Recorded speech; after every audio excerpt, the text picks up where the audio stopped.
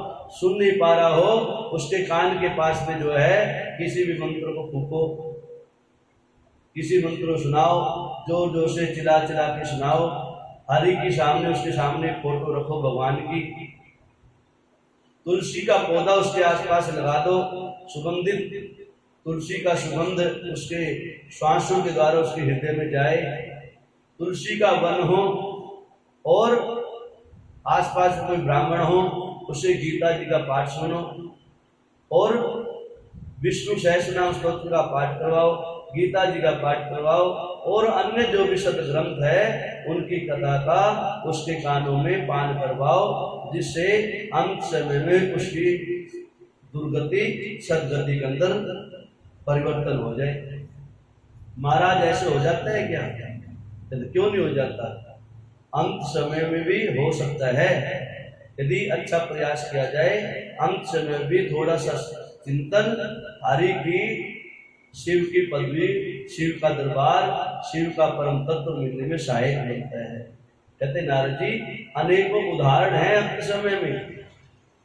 कहते कितनी डाकनी शाकनी पिशाच आदि की कथाएं सुनाई आपको पीछे, वीर गोराज आदि की कथा सुनाई, निषाद की कथा सुनाई, चांडाली की कथा सुनाई।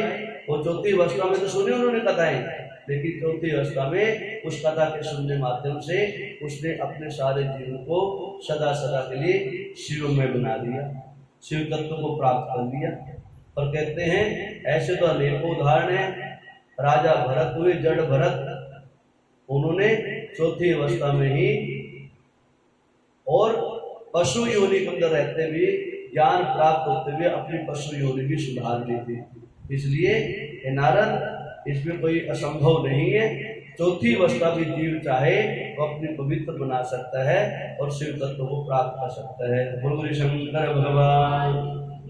कहते नारद जी इस प्रकार से काल निर्णय बताया गया है। इसलिए जिस जीव ने हरि की कथा सुनी है और जो जीव अपनी चौथी अवस्था को सुधारना चाहता है तो उस जीव को ये सारी बातें अपने हृदय में और अपने पल्लू से गांठ बांध कर रख लेनी चाहिए और हरि का सुमरन करने लग जाना चाहिए। और ये नहीं सोचना चाहिए कि कब सुने कब सुने कब सुधरे, जब सुन जाए, जब जागो, जब भी सवेरा। बोलो शंकर भगवान। महाराज और भी अनेकों लक्षण है नारद जी इस चीज के। कहते हैं जब जीव चलता है, जीव को अपनी परछाई नहीं दिखाई दे, जीव को सूर्य भगवान के सामने खड़ा हो या चंद्रमा पीठ पीछे हो और चंद्रमा के कांट से हमारी परछाई हमारे को दिखाई ना दे और सूर्य भगवान की रोशनी से भी हमारी परछाई ना दिखाई दे और उस परछाई के अंदर कुछ धुंधलापन दिखाई देने लग जाए, कुछ विचित्र विचित्र सी आकृति दिखाई देने लगे, धुंधलापन दिखाई देने लग जाए, तो मान लेना कि मेरा समय बहुत नजदीक है। उसी समय से हरि के भजन में लग जाना चाहिए। कहते हैं अंते यामति सागति, अंत समय में जिसकी जैसी मति होती है, जहाँ का ध्यान होता है, उसको वही योनि प्राप्त होती है, उसी योनि को प्राप्ति होती है। यदि आपका मोह माया में अंत समय में ध्यान लगा है तो आपको वहीं पर उसी मोह माया में जन्म मिलेगा। आपका पुत्र में मन लगा है तो आपको उस पुत्र में यहाँ जन्म मिलेगा। आपका पशु पक्षियों में मन लगा हुआ है तो आप पशु पक्षी की योनि में प्राप्त होंगे। अर्थात अंत समय में जैसी आपकी मति होगी, आप अच्छा सोच रहे होगे तो अच्छे कुल में आपका जन्म मिलेगा, किसी का बुरा सोच रहे होगे तो आपके साथ में जीवन अगला भी बुरा ही प्राप्त होगा। नारद जी ये शास्त्रों का लेख है, ऋषियों की कथा है, इसको परम सत्य मान लेना चाहिए। ये अटल सत्य है, अर्थात जीव के साथ में वैसे ही होता है। बोलो शंकर भगवान। नारद जी पूछते हैं पितामह सृष्टि कैसे चलती कैसे बनती है? नारद जी कहते हैं, ब्रह्मा जी कह रहे हैं पुत्र नारद सृष्टि का क्रम आपको बार बार मैंने बताया है कि देवादित्य महादेव की कृपा से विष्णु जी को ब्रह्मा जी को आदेश होता है, ब्रह्मा जी की उत्पत्ति होती है, ब्रह्मा जी को आदेश होता है सृष्टि का निर्माण करो, विष्णु जी प्रकट होते हैं, विष्णु जी प्रकट अपनी सृष्टि रचाते हैं और फिर ब्रह्मा जी द्वारा से अपने द्वारा शंकर जी को रुद्र को उत्पन्न करते हैं और ऐसे सृष्टि का क्रम करते रहते हैं। सप्त ऋषियों का जन्म होता है, सप्त ऋषि के बाद मनु आदि ऋषियों का जन्म होता है, मनु का जन्म होता है, मनु के साथ में शतरूपा आदि देवी का जन्म होता है, दक्ष प्रजापति आदि राजा उत्पन्न होते हैं, ये सब देवादिदेव महादेव की सृष्टि का क्रम है। और ऐसे जो है आगे चलते अनेकों राजा बनते हैं, ऐसे चलते चलते सृष्टि का क्रम बार बार बनता है, बार बार बिगड़ता रहता है। ऐसे महादेव जब चाहते हैं सृष्टि को अपने अंदर समाहित कर लेते हैं। जब महादेव अपना शिव भाव को प्रकट करना चाहते हैं, शिव तत्व को दिखाना चाहते हैं, तो द्वारा से उन्हीं देवताओं को आज्ञा देते हैं कि आप जाके सृष्टि का द्वारा से क्रम चालू करो। इस प्रकार से सृष्टि बार बार बनती है, सृष्टि बार बार बिगड़ती है। ऐसे ब्रह्मा जी बार बार जन्म लेते हैं, विष्णु जी पालन करते हैं और रुद्र शंकर उसको बार बार संहार कर देते हैं। और मैं महादेव के साथ में बैठ के उस सृष्टि का आनंद ले जाता हूँ। ऐसे करते रहते हैं पितामह। ब्रह्मा जी कहते हैं नारद ऐसे देवादि महादेव इस सृष्टि को चलाते हैं। कहते महाराज हमने तो सुना कश्यप के द्वारा सृष्टि का निर्माण हुआ। हाँ नारद जी ये भी बात सत्य है। कश्यप की दो पत्नी होती है, द्वितीय और अदिति। एक से दानव एक से देवता उत्पन्न होते हैं और ऐसे सृष्टि चलती रहती है। आपस में लड़ने झगड़ने लग जाते हैं, फिर मर खप जाते हैं, फिर सृष्टि नष्ट हो जाती है। महाराज फिर क्या सृष्टि क्या कश्यप द्वारा नहीं रहती क्या?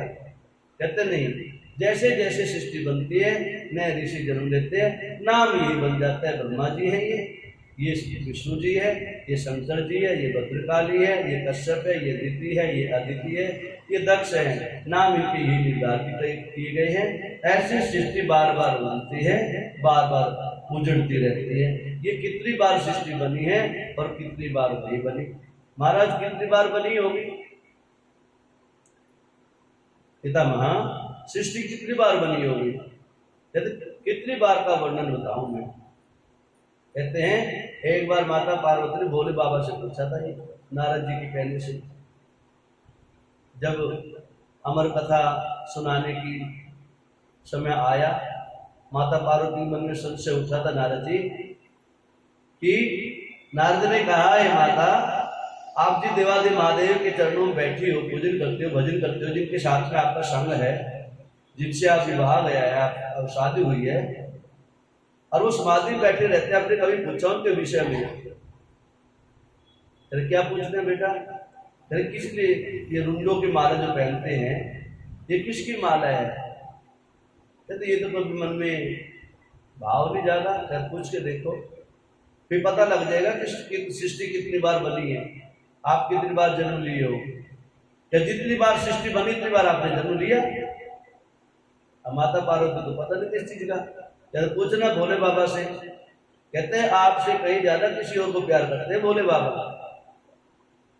तो माता पार्वती को शंका हो गई, ध्यान में बैठे भोले बाबा, महाराज उठो, आंखें खोलो, एक शंका का समाधान करो।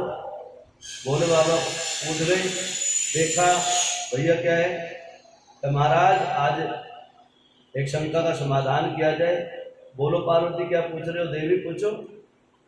तेरे और मेरे बीच में कोई डाउट होना ही नहीं चाहिए। हमारे दोनों का जीवन ऐसा है, परम सत्य है, पवित्र है, इसके अंदर भी जो है कोई यदि डाउट होगा तो फिर गृहस्थी चलेगी नहीं।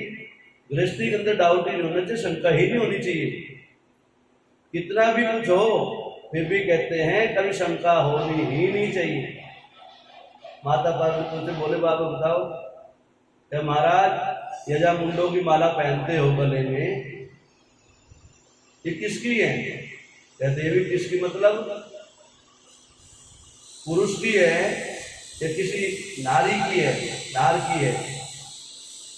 क्या देवी इसमें कोई पूछने वाली बात है? नारी की है, स्त्री की है। मुंड माला तो स्त्रियों की पहन रखी मैंने। महाराज इसका मतलब आप मेरे से कहीं ज्यादा उन स्त्रियों से प्यार करते हैं जो चली गई यहाँ से, और जिनकी खोपड़ी भी गले में लपेट रखी है आपने। इसका मतलब आप उनसे ज्यादा प्यार करते हो जो अपने हृदय से लगा के रखते हो और मेरे को साइड में बैठा के रखते हो। बोले बाबा समझ ले, आया हुआ नारद यहाँ पर, कौन आया था देवी? कोई नहीं आया। आया कौन था? मैं तो बस तेरे मन में भाव जाग ही नहीं सकता, बगैर किसी के काना फुकली करे ये भाव जाग में मन के अंदर जागेगा ही नहीं। किसी ने भूख मारी होगा जरूर। कहते नहीं, कहते ऐसा हो नहीं सकता। कहते नारद ऋषि जी आए थे। कहते भाई ठीक है, होगा काम। नारद का काम क्या है? यही है बस, उस दिन को सुलझाया नहीं, सूर्य को उलझाना उनको बड़ी अच्छी तरह आता है, सबको उलझाता रहे हो। कहते लेकिन उनका उलझाना भी बहुत अच्छा होता है, श्रेष्ठ होता है। महाराज आज तो सच्चा ज्ञान बता दो मेरा, वो नहीं। कहते देवी तो बौड़ी है, तो ज्ञान ही नहीं तेरे को तो इस चीज का। अपने आप को सोच, अपने को पहचान तो कौन है। तो स्त्री जाति ही नहीं है, निरी नारी ही नहीं है, वो आदि जगदम्बा है, आदि शक्ति है। तेरा और मेरा तो जन्म जन्मांतरों का मेल है, तेरे और मेरे द्वारा तो सृष्टि बनती है। कहते नहीं महाराज ऐसे नहीं, ये ज्ञान की बातें जो ऐसे नहीं उतरेगी अंदर। तेरा फिर सारी ज्ञान की बातें बताओ। तेरे देवी ये जो जितने ही मुंड माला पहन रखी है, इतने तो अवतार तेरे हो चुके हैं, इतने अवतार तो तू ले चुकी है, और मैं तेरे को छोड़ना नहीं चाहता। तो लाख कोशिश करे, मैं तेरे बगैर रह ही नहीं सकता।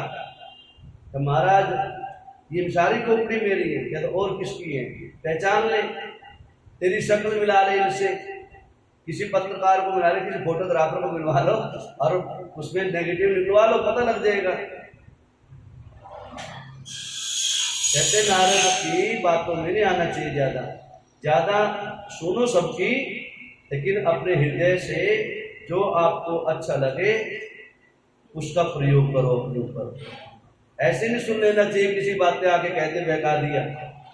मेरे से पूछ लेते बातें, क्या मेरे बात को दिमाग में आई नहीं कभी? कहता आई तो दूसरे कान से आ गई ना, दूसरे तो बीज बो दिया, आग लगा दी। यार अब भी तसल्ली हो गई नहीं हुई? क्या महाराज आज पूरी तसल्ली हो गई। कहते नारद जी इस प्रकार से सृष्टि क्रम चलता रहता है। ऐसे तो माता शक्ति कितनी बार जन्म लिए, कितनी बार अवतार लिया, ये तो सृष्टि का क्रम ही चलता रहेगा। इसके अंदर अनेकों प्रकार के संत आएंगे, वही सप्तऋषि आएंगे, वही दक्ष प्रजापति बनेंगे, वही ब्रह्मा बनेंगे, वही विष्णु बनेंगे, वही रुद्र बनेंगे, और वही सारे ऋषि और पितर आदि ऐसे बनते रहेंगे। ये सुंदर सृष्टि का क्रम ऐसे ही चलता रहता है। महाराज अब क्या चल रहा है?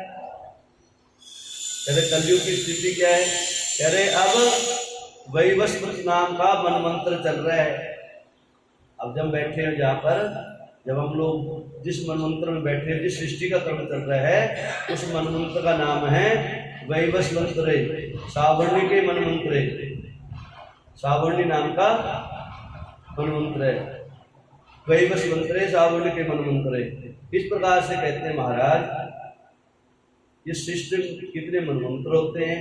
कहते ऐसे ही जैसे नया दिन निकलता है, एक नए दिन का नया नाम होता है, ऐसे ही जैसे दिन पूरे होते एक महीना शुरू हो जाता है, उस महीने का नाम नया नाम होता है। किसी चैत्र है, किसी वैशाख है, किसी चैत्र है, किसी आषाढ़ है, श्रावण भादव आश्विन कार्तिक माघ पौष माघ फाल्गुन चैत्र, ऐसे क्रम चलता रहता है। ना महीना बदलते, महीनों का नाम बदलता रहता है, दिन महीने के रहते हैं। सूर्यास्त होता है, सूर्योदय होता है, सूर्य अस्त हो जाता है, थोड़े दिन के बाद घूम के शिष्य चक्कर लगता है, सूर्य भगवान उधर अस्त होते हैं और पूर्व में उदय हो जाते हैं। कई रात हो जाते हैं, कई दिन हो जाता है। ऐसा नहीं है कहीं रात की रात होती हो, कहीं जहाँ रात होती है तो दूसरी जगह दिन हो जाता है, हमारे दिन होता है दूसरी जगह रात हो जाती है। इस सृष्टि का क्रम ऐसे चलते रहता है नारद, इसमें जो है ज्यादा दिमाग को उलझाने की आवश्यकता नहीं है, इस सृष्टि का क्रम ऐसे ही है। महाराज मनु आदि जो आपने बताए, मनु और शत्रुपा, कहते इसी सृष्टि का क्रम चलता है।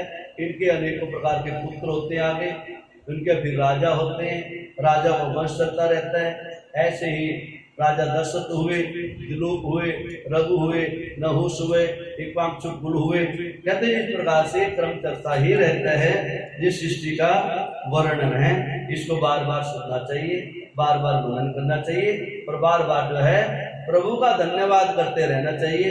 कहते हैं इन राजाओं की भी कथा सुनने मात्र से, इन भक्तों का नाम लेने मात्र से भी आदमी अपने आप को शिव तत्व को प्राप्त करवा सकता है। बोलो शंकर भगवान। कहते महाराज ये राजा सगर हुए, और कहते हैं राजा सगर के 60,000 पुत्रों को साथ लग गया था, उनकी कैसे मुक्ति हुई?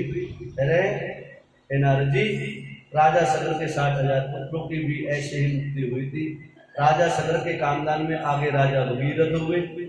भगीरथ ने अपने पुण्य के द्वारा, अपने तप के द्वारा साक्षात में माता जगदम्बा भगवती गंगा मैया को इस धारा के ऊपर इस पृथ्वी लोक पर लेकर आए और कहते हैं इस प्रकार से सागर के आगे चल के भगीरथ ने वो सागर सारे सागर के 60,000 पुत्रों को अपने पूर्वजों को गंगा मैया के द्वारा स्नान करवा करके उनकी भस्मी को गंगा में मिलवा करके सदा सदा के लिए मुक्त कर दिया।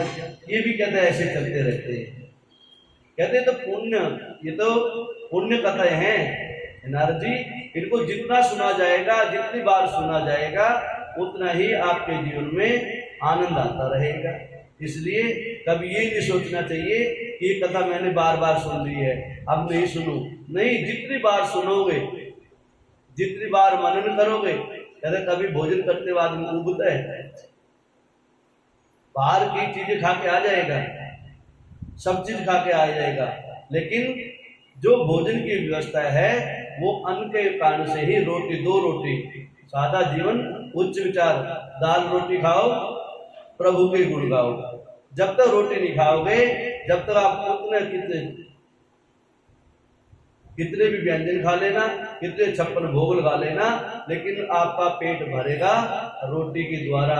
इसलिए कहते हैं इस जीव की, इस आत्मा की खुराक है हरि का भजन, हरि का चिंतन, हरि की कथा को बार बार सुनते रहो। जितनी बार सुनोगे उतनी बार ही आपको कुछ न कुछ नया प्राप्त होगा, और नया प्राप्त होगा तो आपका जीवन भी नया ही बनेगा। आपके जीवन में हर प्रकार से मंगल ही मंगल हो जाएगा।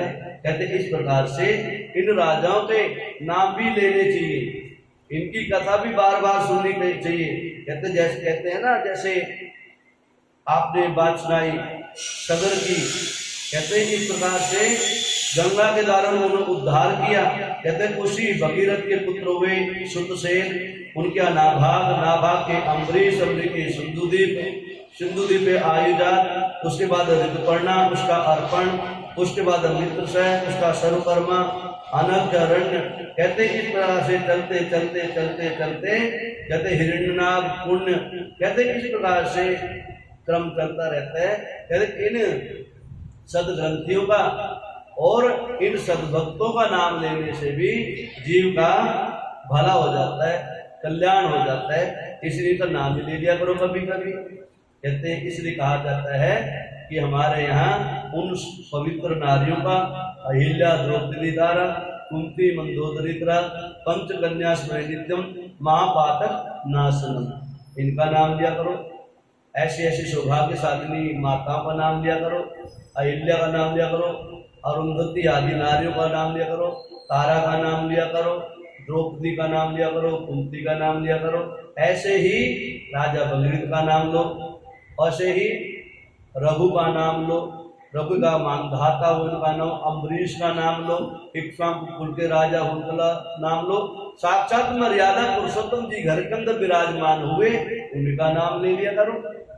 कहते नारद जो इन भक्तों का, इनके कुल का, इन कथा को सुनता है, उनका नाम का उच्चारण करता है, वो समझ लेना चाहिए साक्षात में परम भक्त है भगवान का। बोल शंकर भगवान।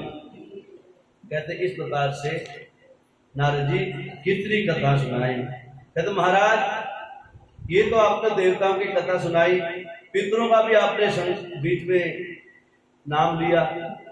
पितरों की क्या संज्ञा होती है, पितर कौन होते हैं, पितर कैसे बनते हैं, पितरों का पूजन क्या अनिवार्य होता है, नहीं करे तो क्या दोष लगता है, लगता भी है कि नहीं लगता है, इसके विषय में भी आप जो है सच्चा ज्ञान मुझे दो।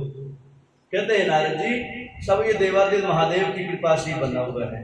जैसे देवताओं का निर्धारण होता है, ऐसे नागों का, ऐसे अप्सराओं का, ऐसे गंधर्वों का, ऐसे किष्टुघन का, ऐसे पितरों का भी भगवान के द्वारा निर्धारण होता है। सबकी अलग अलग संज्ञा दी गई है। कहते पितरों को, भगवान ने पितरों को बनाना अनिवार्य हो जाता है, क्योंकि जब भी सृष्टि का कर्म चलेगा, सृष्टि में सृष्टि बनेगी तो उसमें सदग्रस्ती भी होंगे, सदग्रस्ती होंगे तो उनके पूर्वज भी होंगे, यहाँ से जाएंगे भी, और कोई ऐसा जीव भी जाएगा जो अविवाहित होगा, और अविवाहित होगा तो उसको जो पितरों की संज्ञा दी जाएगी। कहते इस प्रकार से अनेकों प्रकार के पितर बताए गए हैं। कहते हैं जो अविवाहित चला जाता है उसको पितरों की श्रेणी में लिया जाता है। कहते महाराज जो शादी करके बच्चे आदि करके जाते हैं, गृहस्थ आश्रम छोड़ते जाता है, कहते पितरों की संज्ञा में तो नहीं आता, लेकिन पितरों की श्रेणी उसके लिए साध्य हो जाती है, अर्थात उसको भी पूर्वज कहते हैं, उसको भी उसे संज्ञा में लेके आ जाते हैं यदि उनका अच्छी तरह से अंत समय पिंड आदि संस्कार पिंडीकरण आदि से पूरा पिंडदान आदि करके अच्छी व्यवस्था करके उसको पितरों की श्रेणी के अंदर यदि मिला दिया गया होता है तो वो जीव भी पितरों जैसा ही अपने कुल के लोगों को आशीर्वाद देने लग जाता है। उसके पास भी इतनी शक्ति हो जाती है कि वो पितरों के से नीचे जो श्रेणी होती है, अर्थात एक प्रधानमंत्री पद, फिर मंत्रियों का पद, फिर उससे नीचे उप मंत्रियों का पद, ऐसे ही क्रमवाही सबका सिस्टम बना रखा है, सबकी मर्यादा बना रखी है। कहते ऐसे ही भगवान की कृपा जैसे सृष्टि क्रम चलता है, सबके यहाँ सबकी अलग अलग व्यवस्था होती है, ऐसे ही पितृगणों की भी संज्ञा होती है। कहते महाराज पितरों को पूजन करने से क्या प्राप्त होता है? कहते हर प्रकार के मनोवांछित फल की प्राप्ति होती है पितरों का पूजन करने से। कहते जिस कुल के, जिस घर के, जिस परिवार के पितर नाराज हैं, उस घर के अंदर कभी भी देवता लोग प्रवेश नहीं कर सकते।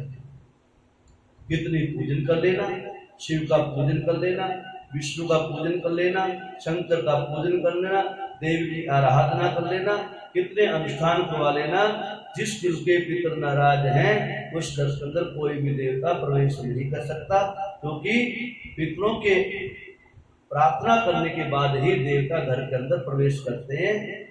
अर्थात पितर हमारे कुल की, हमारे खानदान के रक्षक होते हैं, इससे सबसे पहले अपने पितरों को खुश करना चाहिए।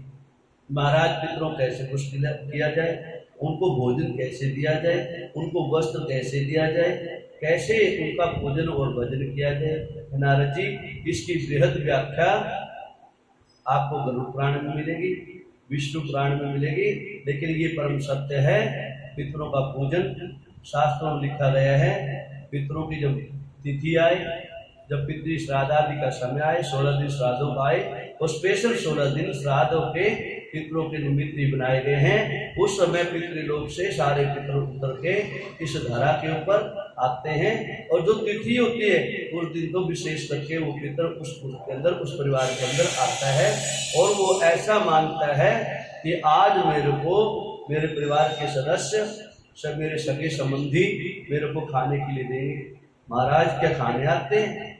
क्यों नहीं आते? आते तो महाराज कब आए इसके विषय बताओ, और आते तो कैसे खाते हैं, कैसे पान करते हैं, कैसे भोजन करते हैं? कहते हैं नारद जी मैंने पिछले कथा जो आपको सुनाई थी पीछे, मैंने उसमें बताया था ब्राह्मण, गुरु और संत, आपका कुल कोई भी कुल पुरोहित हो, या आपका कोई ब्राह्मण हो, सदाचारी हो, वेद पाठी हो, गायत्री का भजन करने वाला हो, संध्या भजन करने वाला हो, दुर्गा का पाठ करने वाला हो, जो ऐसा सदाचारी ब्राह्मण हो, सीधा बांधता हो, यज्ञों की प्रदान करता हो, मस्तक पे टीका रखता हो और पवित्र वाणी का उच्चारण करता हो, ऐसे सदाचारी ब्राह्मण को एक दिन पहले, 2 दिन पहले, 1 हफ्ता पहले निमंत्रण देना चाहिए।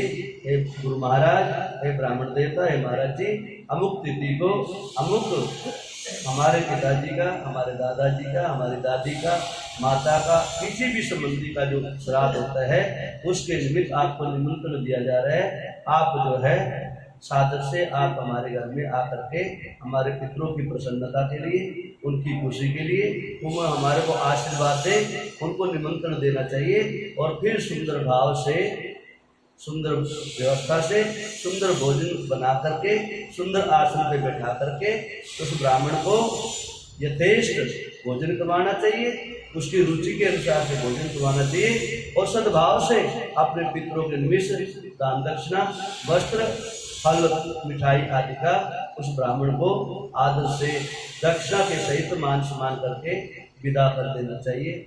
और जिस समय ब्राह्मण भोजन कर रहा होता है, जिस पितर के निमित्त, जिस जीव के निमित्त आप भोजन करवा रहे हो, उसका चिंतन करना चाहिए, उसका नाम का, उसके गोत्र का, उसके कुल का, उच्चारण करना चाहिए, उसकी तिथि का उच्चारण करना चाहिए, संकल्प करना चाहिए। हाथ में जल, हाथ में जौ, हाथ में सफेद तिल, काले तिल या चावल गंगा जल से मिश्रित फूल के साथ में संकल्प करके उस ब्राह्मण के हाथ में संकल्प दे करवा के और तर्पण आदि करवा करके उस जल को रख लेना चाहिए। ब्राह्मण को भोजन करवा के ब्राह्मण भोजन करके चला जाए। गौग्रास निकालो, कौओं के लिए निकालो, चींटियों के लिए निकालो और कुत्ते के लिए इनकी भी बलि अनिवार्य होती है। जब इतनी सुंदर व्यवस्था आप करते हो और ब्राह्मण का मान सम्मान करते हो, वो हमारे मित्र आकर के हमारे उस भोजन को स्वीकार करते हैं। महाराज स्वीकार भी किया किसी ने देखा भी है, ये कह दिया केवल ब्राह्मण को भोजन करवाने से ही ऐसा होता है, पितर आते भी आपके लिए नहीं आते। हे नारद जी, ये असत्य नहीं है, ये सत्य है। यदि फिर भी किसी प्रकार का मन के अंदर संशय है, उस संशय को दूर करने के लिए आपको एक पवित्र इतिहास सुनाता हूँ, उसको सावधानी से सुनना। बोलो शंकर भगवान। कहते नारद जी, ये उस समय की बात है जब भगवान श्री रामचंद्र जी वनवास में चले गए थे और पता लगा 1 साल हो चुका राजा दशरथ जी को गए हुए। भगवान श्री रामचंद्र जी को पता लग गया था मेरे पिताजी स्वर्गवासी हो चुके हैं और मैं भटक रहा हूं अपने भाई के साथ में, सीता के साथ में, और संदेशा पहुंच गया 1 साल हो चुका है और पिताजी की श्राद्ध की तिथि आ गई है। अमुक तिथि को मेरे पिताजी ने ये शरीर छोड़ा था। तो जैसे जैसे कहते हैं महाराज, वो कौन सी जगह थी जब भगवान श्री रामचंद्र जी ने भगवान दशरथ जी का श्राद्ध किया, पिता दशरथ का श्राद्ध किया। कहते वो पुण्य धरती थी, क्या था? पुष्कर जी, पुष्कर तीर्थ थी, पुष्कर की भूमि थी। उस समय भगवान श्री रामचंद्र जी पुष्कर तीर्थ पे आए हुए थे और भगवान श्री रामचंद्र जी को पता लग गया कि आज पिताजी की पुण्य तिथि है, आज क्यों न ब्राह्मण भोजन करवाया जाए। और ये भी ज्ञात हुआ कि पुष्कर तीर्थ परम पवित्र तीर्थ है, श्रेष्ठ तीर्थ है। यहाँ पर किया गया एक बार का ब्राह्मण भोजन करवाया गया ब्राह्मण भोजन, कहते हैं उस जीव के लिए, जिस जीव के लिए आप कर रहे हैं, उसको सदा सदा के लिए वैकुंठ लोक की प्राप्ति करवा देता है। वहां पर किया गया श्राद्ध, वहां करवाया गया भोजन, वहां करवाया गया यज्ञ, वहां किया गया कोई भी पूजन और भजन अक्षय फल को प्राप्त करवाता है। अर्थात अक्षय फल की प्राप्ति होती है जिसका कभी क्षय ना हो। ऐसे बहुत से तीर्थ हमारे, गंगा आदि नदियां, सातों समुद्र और जितनी हमारी पवित्र नदियां हैं, गौशाला है, गुरुकुल है, शिवालय है, यहाँ पर कोई भी मंत्र जाप किया जाता है, उस जाप का अक्षय फल होता है।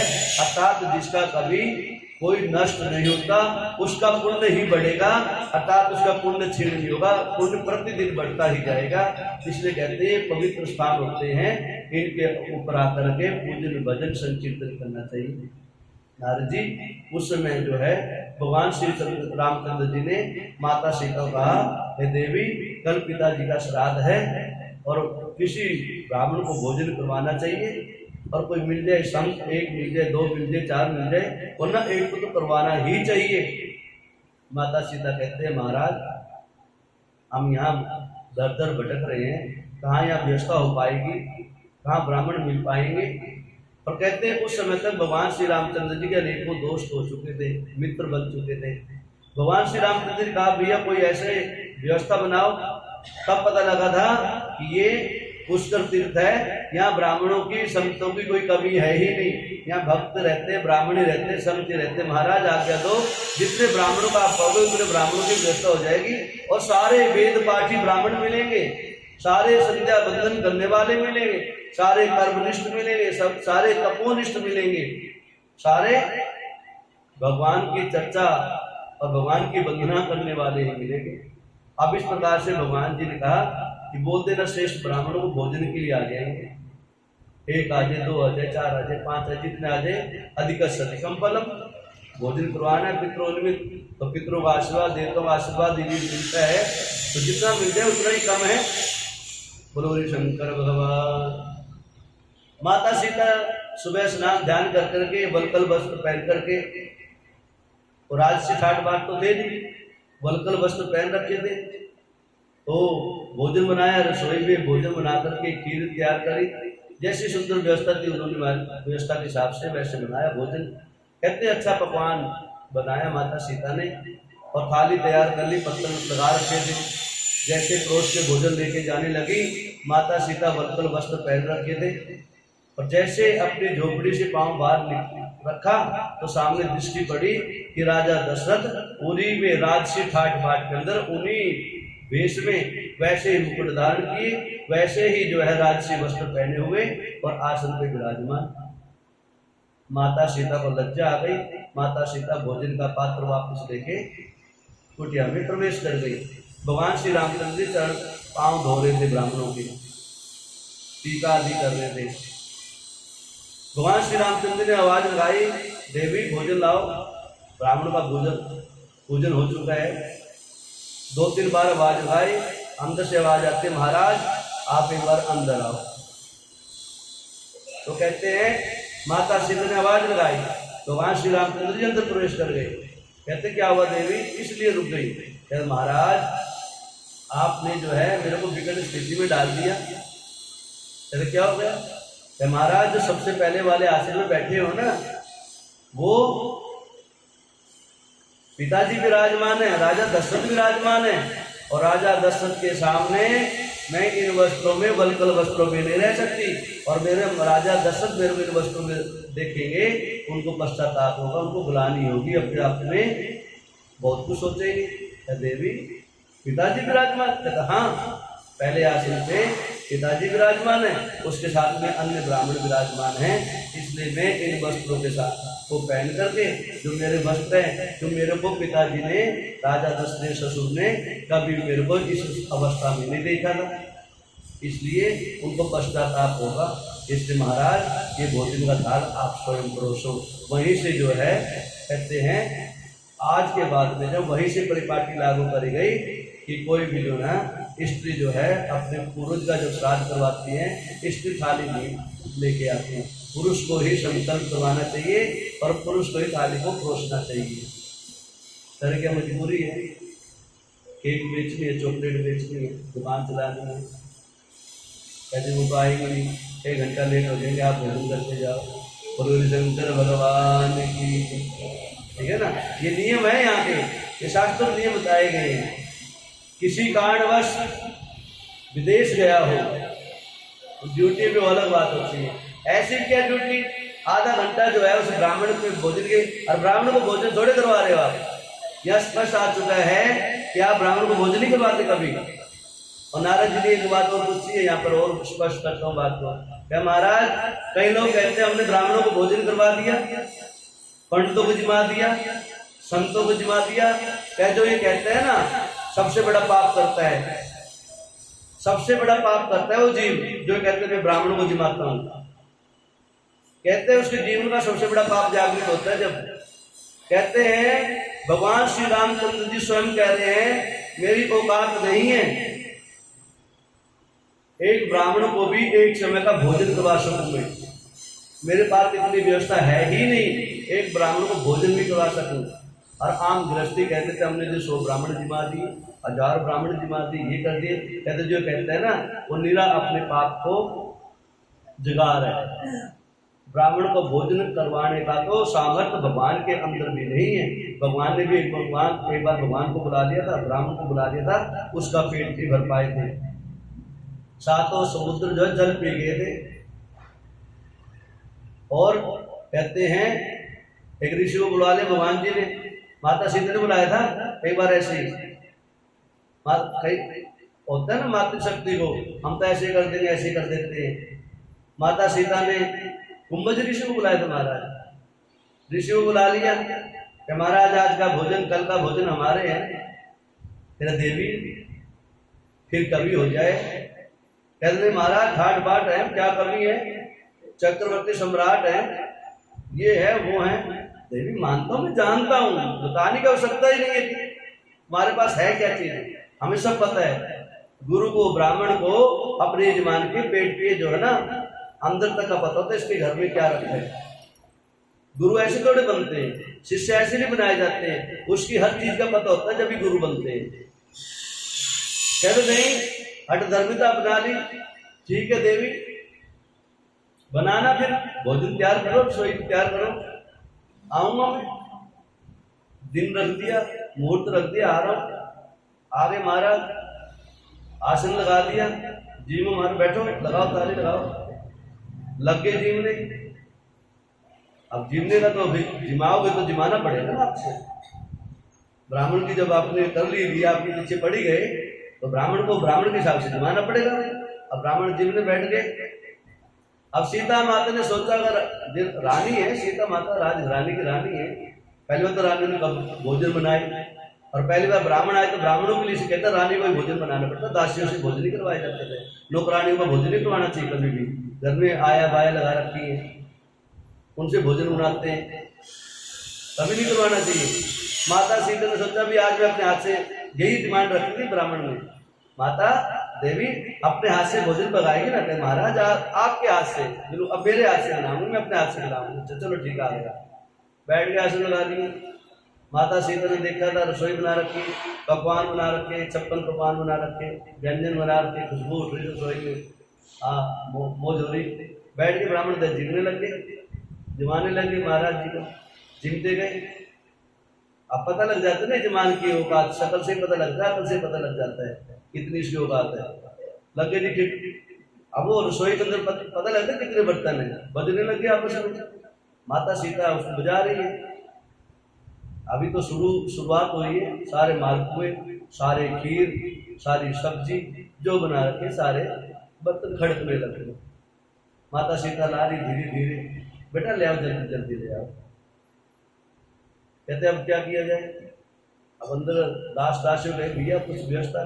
फिर हम तो ब्राह्मण बैठे आसन पे, और जब तक आसन में बैठे रहे, जब तक जो है ना आसन के सामने से बर्तन कुछ भी उठाना चाहिए, चाहे गिलास पानी का रखा रहे वहां पर। ब्राह्मण बैठे रहे। ब्राह्मण कहते देवी माता क्या हुआ, लाओ भोजन लाओ। महाराज हुआ नहीं क्या?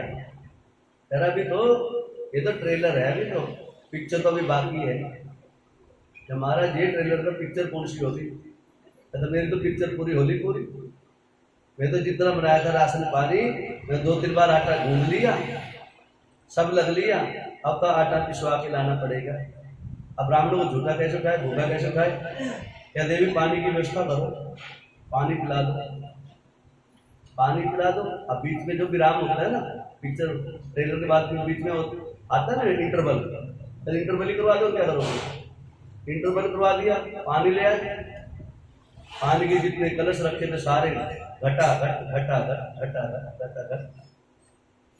एक बार कुंभज ऋषि माही, यही ना कथा, हाँ कुंभज ऋषि, हाँ तो जी पी गए। अब देखा जितना जल व्यवस्था रखी थी, मटके भर भर के कलश के, सोने के कलश, चांदी कलश, इतरा रहे थे ना, मेरे पास तो इतना ही है, पिलाओ देवी। अब तुमसे जो खाया उसी को पानी से प्याज बुझा लूंगा, और क्या करूंगा? सारा पानी ढका रहे विचार। महाराज अब क्या किया जाए? तरफ देखो व्यवस्था करो। यजमान ब्राह्मण यदि भूखा उठ गया, ब्राह्मण यदि प्यासा उठ गया, फिर तुम्हारे ऊपर जो अपयश लगेगा ना, वो तो जो है ना साक्षात देवादिदेव महाराज आएंगे ना, वो भी नहीं दूर करेंगे। महाराज ब्राह्मण देवता गुरु महाराज कुछ दया करो। कहता हाँ अब हुई ना कुछ बात, अब दया करो। पहले बोलते थे दया करो, पहले क्यों कहा था ऐसे? महाराज मैं तो ये हूँ, मैं तो वो हूँ, कहते रहते हैं ना बहुत से महाराज, बड़े तड़क भड़क से। एक से बात हो गई मेरी, महाराज 2 करोड़ शादी में लग रहे मेरे। मैंने कोई बात नहीं लग रही तो क्या दिक्कत है, अच्छी बात है, भगवान ने दे रखे है ना। कहते नहीं जी ऊपर से भी लग सकते थे 10-20 हजार। रहा नहीं गए मेरे से, मेरे जैसा है ही ऐसे कहने वाला। मैंने महाराज मेरी बात सुनो, आपके लगे 5 करोड़, मेरी दक्षिणा कितनी हुई? मेरी दक्षिणा बता दी। कितनी लेते? मैंने 11,000 लेते हो, फेरों की दक्षिणा 11,000 लेते हो? मैंने क्यों? माउंट एवरेस्ट मांग लिया, 2.5 करोड़ मांग लिया, क्या मांग लिया? मेरा अब तो इतना तो 2.5 करोड़ तो मैं शादी में लगा रहा हूँ। अरे 2.5 करोड़ में से कम से कम 11,000 तो ब्राह्मण के, 21,000 51,000 होने चाहिए तो 2.5 करोड़ के हिसाब से। तो मैंने क्यों बक रहा था मेरे सामने, मेरे ना मेरे पूछा तुम क्या लगा रहे, ना मैंने इच्छा, तो मेरे पास आ गया, मैंने तेरा निमंत्रण स्वीकार कर लिया, तेरा कार्ड भगवान को चढ़ा दिया। तो उन्हें कहते महाराज जितने दे दो, दे देना, भाव से देना, श्रद्धा से देना, जितने वस्त्र तो दे ही देना ना। तो भूल भी कभी ऐसे व्यवहार मत करो किसी से। महाराज बैठे रहे वहां पर, कह देवी करो, कह महाराज अब आप कृपा करो हमारे ऊपर, कहते वचन दो, वचन दो, वचन दिया। कह रहा अब अगले जन्म में जन्म प्यास मिटाना, भूखा तो रह गया लेकिन जो है अगला जन्म होगा ना, उतार होगा, फिर उसमें मेरी प्यास मिटाना। अगले जन्म में आके जो ना 7 समुद्र पी गए थे कुंभ ऋषि, 7 समुद्र को पी गए थे, चलो में लगा के कह देवी अब पिला, अब पिला देना। कहते पी लो महाराज, समुद्र है तो पिला। जाके कहते 7 समुद्र को कुंभ ऋषि जो है ना पी गए, सारे देवता इकट्ठे हो गए, पितर लोग इकट्ठे हो गए, भगवान सारे इकट्ठे हो गए। ब्राह्मण देवता, ये देवता बहुत बड़ी गलती करते हैं, आम संसारी जीव तो गलती करता है, देवता भी गलती कर जाते हैं। हे ब्राह्मण देवता, आप भी देवता हो, इन देवताओं को कृपा कर दो और सारी वनस्पति बनी रहेगी, सारी पृथ्वी के ऊपर जल बना रहेगा। आप अकेले पी जाओगे तो कुछ नहीं आपका बनना, लेकिन सारी वनस्पति बनी रहेगी, पूरा संसार चलेगा और आपके नाम से सृष्टि बन जाएगी और आप सदा सदा के सृष्टि में पूजनीय हो जाओगे। तब जाके जो है भगवान को छोड़ा। भगवान कहते हैं ब्राह्मण के प्रति जो है ना, ब्राह्मण को भोजन करवाने की किसी की मर्यादा है ही नहीं, कोई करवा ही नहीं सकता। कभी भाव जागृत नहीं करो। कहते इसलिए पितरों के निमित्त जो ब्राह्मणों को भोजन करवाया जाता है, कि यही भाव जागृत करना चाहिए, मैं अपने पिताजी को, अपने ससुर को, अपने दादाजी को, अपने ईश्वरमुख आदमी को भोजन के निमित्त ब्राह्मण को केवल प्रसाद पाने के लिए आप मेरे घर में पधारना। और कहते हैं फिर भी सुंदर भाव से सुंदर वस्त्र देना चाहिए, ठीक है ना, और सुंदर दक्षिणा देनी चाहिए, और फिर मान सम्मान से उसको विदाई करनी चाहिए, और फिर प्रार्थना करनी चाहिए ब्राह्मण देवता आपकी कृपा बनी रहेगी तो हमारे घर में मंगल ही मंगल होगा। बोल गुरु शंकर भगवान।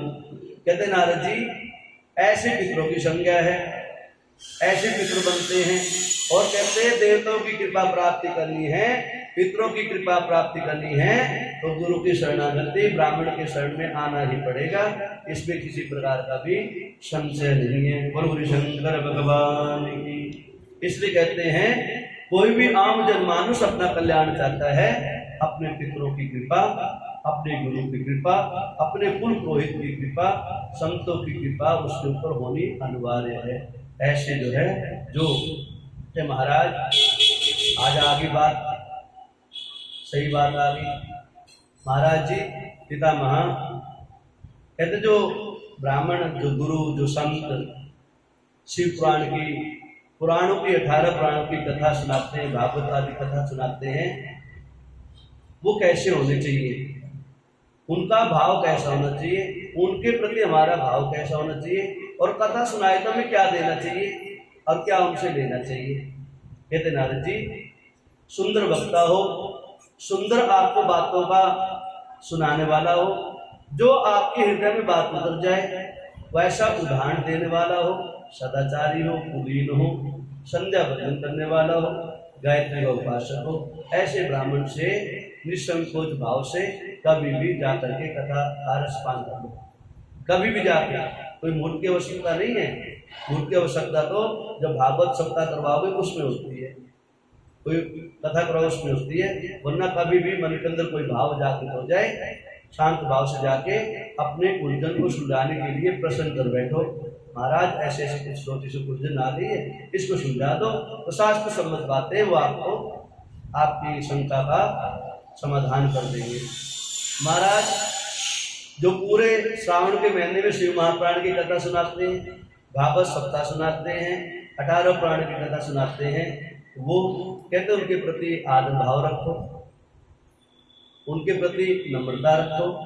कहते हैं ब्राह्मणों के विषय में आपको पूरी व्याख्या बताई थी मैंने खोल करके। कहते हैं उनके प्रति क्या हम दे सकते हैं? कहते देने को तो कुछ भी दे दो, और देने का कोई सार नहीं है और ना दे सकता कोई।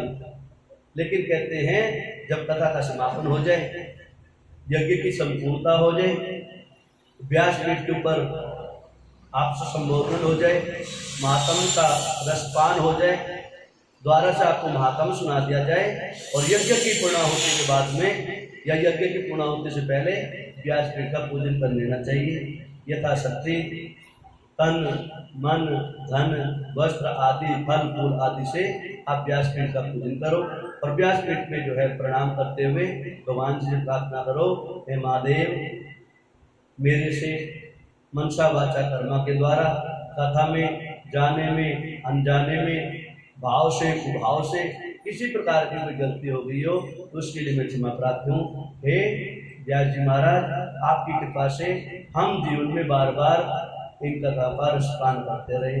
ये भाव जागृत करते हुए व्यासपीठ की परिक्रमा करके प्रसाद लेकर के अपने घर की तरफ आ जाना चाहिए। उसे ही सदाचारी, उसे ही कुलाचारी और उसे ही सददृष्टि की संज्ञा दी जाती है। गुरु गुरु शंकर भगवान की। कहते इस प्रकार से यथाशक्ति उसका मान और सम्मान करना चाहिए। वो आपके ऊपर क्या मान और सम्मान करते हैं। गुरु गुरु शंकर भगवान। महाराज जी, व्यास जी महाराज की कथा सुनाई आपने, और व्यास जी महाराज इसको कथा को सुना रहे हैं। व्यास जी महाराज के विषय में कहते तो व्यास तो वैसे तो एक पद का नाम है, वैसे तो एक पद का नाम है। पद भी जब भी बना जब व्यास जी महाराज ने इस कथा का आरंभ किया। पहली कथा जो है व्यास जी महाराज के द्वारा ही आम संसारी लोगों को सुनाई गई थी, इसलिए वहीं से परिपाटी चली गई। जो भी उस आसन में बैठेगा उसको व्यास जी बोला जाएगा, अर्थात उसको व्यास महाराज के नाम से संबोधित किया जाएगा। उस पीठ के ऊपर जो बैठेगा वो व्यास पीठ कहलाई जाएगी। कहते पूरे संसार में, पूरे ब्रह्मांड में, पूरे त्रिलोकी के अंदर सबसे श्रेष्ठ कोई है तो व्यास पीठ है। कहते जो व्यास पीठ की परिक्रमा करता है, व्यास पीठ को नमन करते हैं, वंदन करता है, उसके जीवन में उसके ऊपर महादेव की और उसके पितरों की अनुपम कृपा की वर्षा होती है। गुरु गुरु शंकर भगवान की। महाराज जी व्यास जी वही है? कहता हाँ, ये वही व्यास जी हैं जिन्होंने 18 पुराणों की कथा को लिखा और लोग आम जनमानस के कल्याण के लिए लोगों को सुनाया। गुरु गुरु शंकर भगवान की।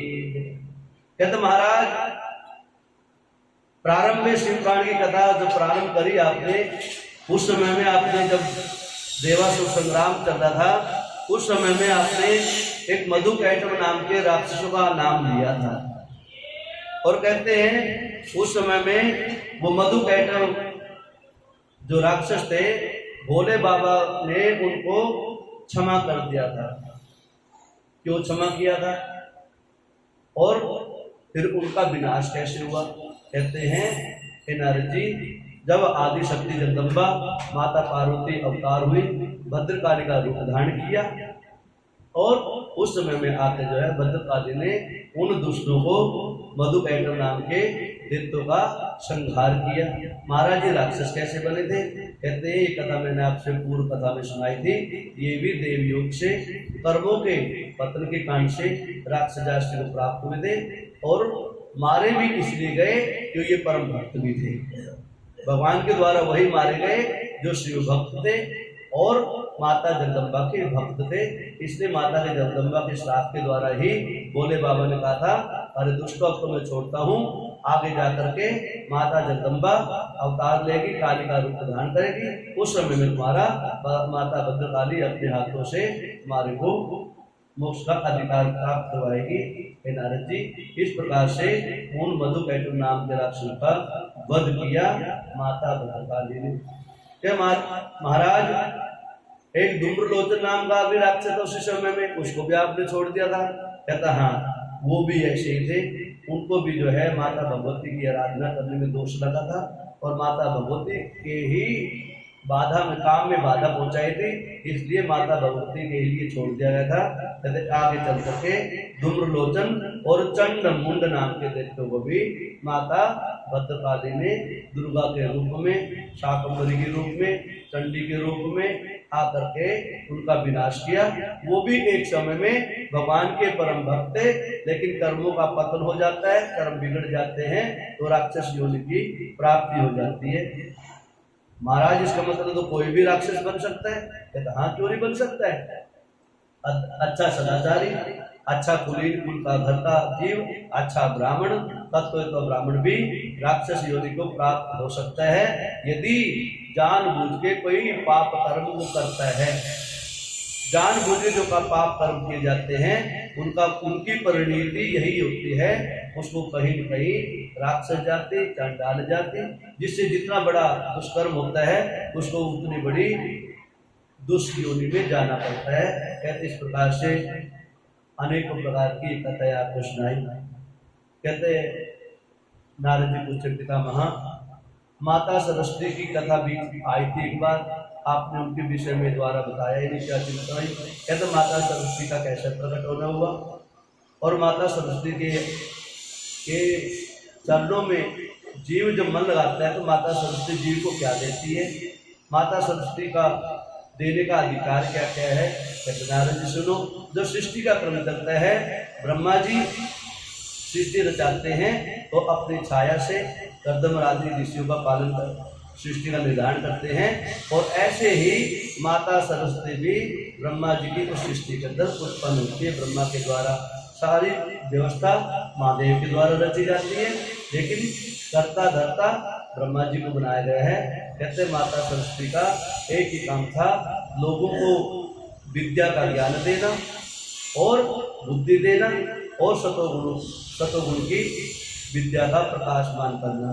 कहते जो सरस्वती माता का पूजन करता है, श्री माँ काली से शक्ति मांगो, भद्रकाली से शक्ति मांगो, माता लक्ष्मी से धन मांगो और माता सरस्वती सद्बुद्धि मांगो, सद्गुणों की डिमांड रखो। ऐसी माता सरस्वती है।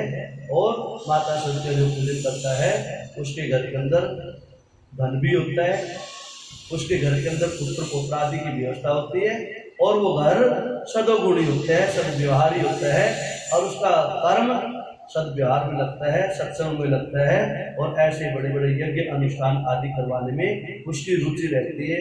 जो जीव रात दिन भगवान की कथा करवाने का मन बना के रखता है, कीर्तन करवाने का रखता है, और अच्छे यज्ञ करवाने का जिसका भाव जागृत होता है, उसको पर माता सरस्वती की और माता लक्ष्मी की कृपा होती है। कहते हैं इस प्रकार से माता लक्ष्मी जी की उत्पत्ति का कथा आपने सुनी। बोलो शंकर भगवान।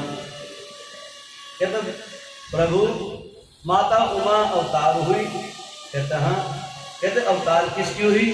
कहते सारे अवतार आदि शक्ति जगदम्बा के, उसके बाद लक्ष्मी के, लक्ष्मी बाद में श्री माँ काली महालक्ष्मी माँ सरस्वती उत्पन्न होती है, उसके बाद में तीनों देवता उत्पन्न होते हैं, तीनों सृष्टि निर्माण करते हैं, और जैसे तीनों देवता होते हैं उसी के साथ में ब्रह्मा जी के साथ में ब्रह्माणी, शंकर के साथ में माता उमा का संयोग बनता है। ये ऐसे सृष्टि क्रम चलता रहता है। उमा माता तीनों रूप धारण करके बार बार आती रहती है और जाती रहती है, इसमें किसी प्रकार का संशय नहीं है। ये कथा भी अंत समय को सुदृढ़ करती है और शिव तत्व को प्राप्त करने में सहायक होती है। इस प्रकार से महाराज अनेकों प्रकार की कथा सुनी हमने, और क्या सुनना चाह रहे हो महाराज? योग क्या होता है? योग क्या होता है?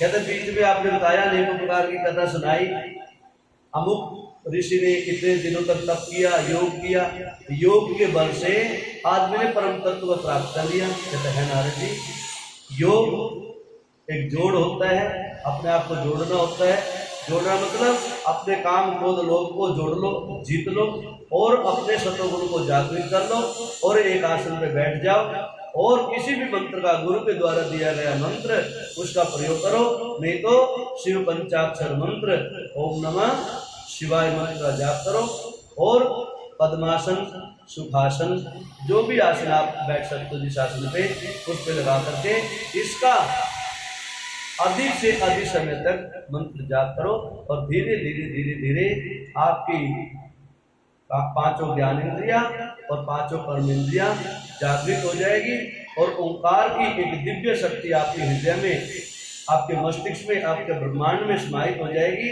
और ऐसे करते करते, अभ्यास करते करते आप जो है उससे जुड़ जाओगे। उस जुड़ने का, जीव का भगवान से जुड़ने का जो बीच का योग है उसको ही जोड़ कहते हैं, जिसे कहते हैं पूजन, भजन, संध्या, धारणा, ध्यान, समाधि, आसन, प्रत्याहार। ये अनेकों प्रकार के नियम हैं, जिसको जिसके द्वारा जुड़ा जाए उसी को जोड़ को ही योग कहते हैं। दो दो को जोड़ तो चार बन जाते हैं, चार के जोड़ को योग बोलते हैं। आत्मा को परमात्मा से जोड़ने के बीच में जो संबंध है, जिससे आपका संबंध बनवाया, वो योग है। अर्थात आपको आपकी आत्मा से ओम नमः शिवाय मंत्र के माध्यम से उस शिव तत्व पाने के लिए ये बीच में ओम नमः शिवाय मंत्र आपको योग के रूप में आपके ऊपर लागू होता है। इसलिए जीव को योगी बनना है तो ओम नमः शिवाय मंत्र का जाप करना है। गुरु शंकर भगवान। ओम नमः शिवाय।